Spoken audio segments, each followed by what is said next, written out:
Hey, what's going on, music lovers, and welcome to another episode of Music Culture Daily. I am your host, Maurice. Please take the time to like, comment, and subscribe to the channel and hit the bell for notifications. And on today's episode, we're going to discuss my weekly album rotation, which means it's Sunday, and that's what I do each and every Sunday. I try to bring to you the albums that I listened to during the past week.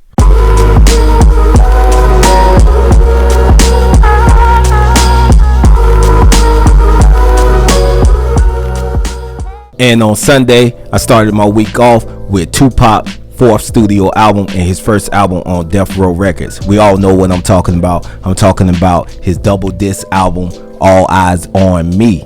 This album was a classic. It's a double disc, as I just mentioned. It features pretty much everybody that was on Death Row at that time, from Dr. Dre, Snoop, the Outlaws, the Dog Pound. Even E40 and Redman make an appearance. Method Man make an appearance also. Casey and JoJo, Roger Troutman, George Clinton. It featured production from, of course, Dr. Dre, Daz Dillinger, DJ Pooh, Devontae Swing, DJ Quick, Johnny J, Rick Rock, to name a few. And also this album debuted at #1 on the Billboard Hot 200. And it sold 566,000 copies in its first week. As far as like releasing this album was released with 4 singles. The first single being California Love, the second single featuring Snoop, 2 of America's Most Wanted, and the third single featuring Casey and JoJo, How Do You Want It, and the fourth and final single was I Ain't Mad At You. Like I mentioned, this is a classic album. It sold millions of copies. It was Tupac's coming out party, far as Death Row is concerned, and that's what I was listening to on Sunday. And on Monday, I had to pull out Scarface 7 on studio album. I haven't heard this album in a long time, so I had to go back and listen to it. This album came out in 2002. The album I'm talking about is called The Fix. This album received rave reviews, critically acclaimed, and it received the prestigious 5 mic rating in the Source magazine. Also on this album was features from Jay-Z, Beanie Sigel, Nas, Dub C, and Faith Evans, to name a few. It also had production from Kanye West, Mike Dean, The Neptunes, and Needles. Also, the album came with 2 singles. The first single being entitled My Block was released in 2002, and the second single, Someday, also released in 2002.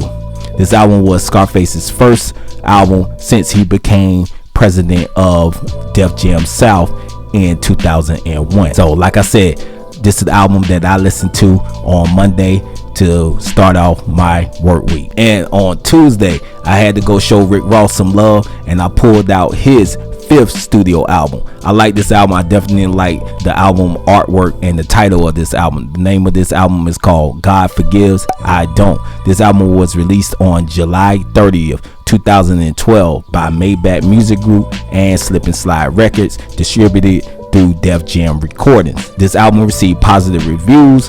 It sold 218,000 copies in its first week and debuted at #1 on Billboard 200 chart. Also, from this album was released with 4 singles. The first single being Touching You, released on May 22nd, 2012. The second single, one of my favorites off the album, So Sophisticated, was released on June 5th, 2012. Third single, Hold Me Back, released July 2nd, 2012. And the fourth and final single off this album was Diced Pineapples, released on August 21st, 2012. My favorite song off this album was 16 featuring Andre 3000. He killed that. He owned this song. It was a dope song and I loved it. On Wednesday, I had to show my man J. Cole some love, and I pulled out his 3rd studio album, which was entitled 2014 Forest Hill Drive. This album was released on December 9th, 2014 by Bystore Entertainment, Columbia Records, Dreamville Records, and Rock Nation. This album debuted at #1 and it sold 353,000 copies in its first week. Also, this album had 4 singles released with it as well. Apparently was the first single, #2. The second single was entitled Wet Dreams. The third single, No Role Models, which is one of my favorites off the album. and the fourth and final single, Love Yours, was released on February 27th, 2016. Also, this album won Album of the Year at the 2015 BET Awards and Top Rap Album at the 2015 American Music Awards. And also, this album went on to be certified triple platinum. Then on Thursday, I went back and listened to Nas' latest album, which he released last year. This album is entitled King's Disease, and it's Nas's 13th studio album. It was released on August 21st, 2020 through Mass Appeal Records. The album featured appearances from Charlie Wilson, Hit Boy, Big Sean, Don Toliver, Lil Durk, Anderson .Paak, Brucey B, the feature from The Firm, which we haven't heard from in years. The album was met with positive reviews, and it won Nas his first Grammy at this year's 63rd Annual Grammy Awards.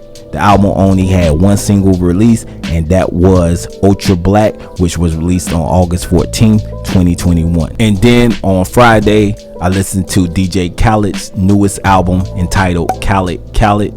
This is his 12th studio album, and it was released just this past Friday on April 30th, 2021.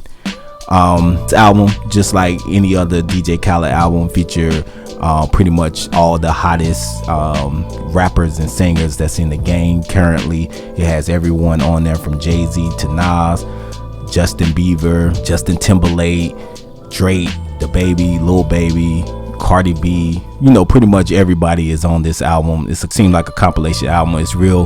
It has a lot of commercial singles, and everything like that. I didn't like this album. I don't typically listen to DJ Khaled albums and stuff like that, but I heard a few songs on there. The song with Lil Wayne and Jeremiah, and my favorite song on the album is the Jay-Z and Nas song Sorry Not Sorry. But it's pretty much, I don't really have much to say about this album. It's new. I listened to it. I didn't like it. In my opinion, I didn't think it was good, with the exception of a few songs. It has a total of 14 songs on the album currently.